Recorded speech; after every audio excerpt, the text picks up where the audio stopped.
with the cycles of life. In more ancient, more mature cultures than ours, took a different view of this. For example, the Celtic people, for example, see all of nature in terms of rhythms and cycles. They see a person's life not as a chronological straight line from birth to death, but as a recurring cycle of soul seasons. Each season bringing its own wisdom and its own guidance for us. And that makes a lot of sense to me as we enter into these seasons of autumn and winter. It makes a lot of sense to me. Wouldn't we be happier if instead of resisting and fighting, we would lean into the seasons of our lives? We would lean into them and we would allow each soul, each season to enrich our souls. Then we could peacefully cycle through these seasons over and over again, because it's not just one. Over and over again. We could make different choices about our lives. We could continually learn and deepen. We could grow our way into physical and emotional and spiritual wisdom instead of fighting everything that we do. I am laughing because it seems like everything this week has been bringing this to my attention. Every conversation with every person about, oh, I'm getting old. Really? You're only as old as you think. And she said, this one woman I was talking to, she said, then I'm about 170.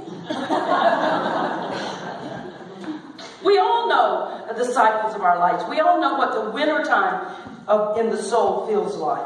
Those times when we are troubled or we're depressed or we're confused. That's the winter cycle. Modern medicine says, no need to feel that. Here, just swallow this pill. Just get this grow light.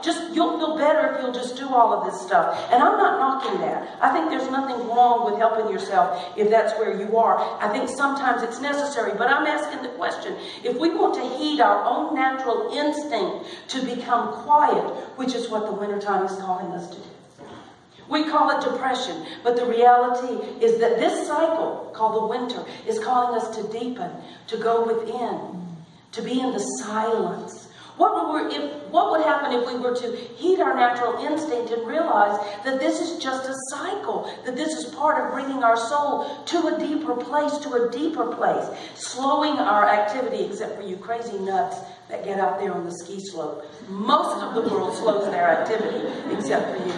It's a time that calls us to be more introspective and calls us to be gentle with ourselves. Causes us to be more compassionate and filled with love and gratitude. It's a time where we are urged to take better care, more tender care of ourselves. That's called the winter time of the soul. And then when it's springtime of the soul, our energy's high and new ideas are flowing. Now, you can have the springtime of your soul in the cold winter. I'm not saying that this naturally corresponds with what's on your calendar. These are just the seasons of our soul. In the springtime, our energy is high, new ideas flowing. We know instinctively it's a time to try new things, to take a risk. We're filled with optimism and courage in the springtime of our soul. Summertime, of course, is all about productivity. Productivity. We know what we know what we're good at. The summer of our soul, summertime of our soul usually corresponds with our middle age, the middle ages of our years of our lives. When we're in our business, we know that we know what we know, and we're good at what we do, and we're self-confident, and we're blossoming. Whether it's moving or overcoming something, the summertime of our soul, and it comes at different times. Not just once in your life, but many times in your life. But then summer gives way to autumn. And it's interesting that we find ourselves in the autumn season. We begin to feel often quite a little nervous around autumn because we feel a little bit of loss of energy. But if we're wise, we allow ourselves to slow down. Except in the autumn, when you live in Boise, you have to speed up with raking leaves. But besides that, we slow down. We look over the territory that we've covered so far. Autumn is a time to take stock. It's a time to savor joys. It's a time to ponder the sorrows in our lives. A time to understand the deeper meanings in both the joys and the sorrows. And so the rhythmic cycles of our lives come and go. The ebb and flow, they come and go. Autumn, obviously, is the season of harvest. It's a time to gather in the fruits of our labors, to sift thoughtfully through our memories. We see without doubt every single thing that has ever happened to us fits our lives, brought us to this place. It all fits. It all fits. The ups and the downs, the successes and the so-called failures, the gains and the so-called losses. They weren't random. They weren't meaningless.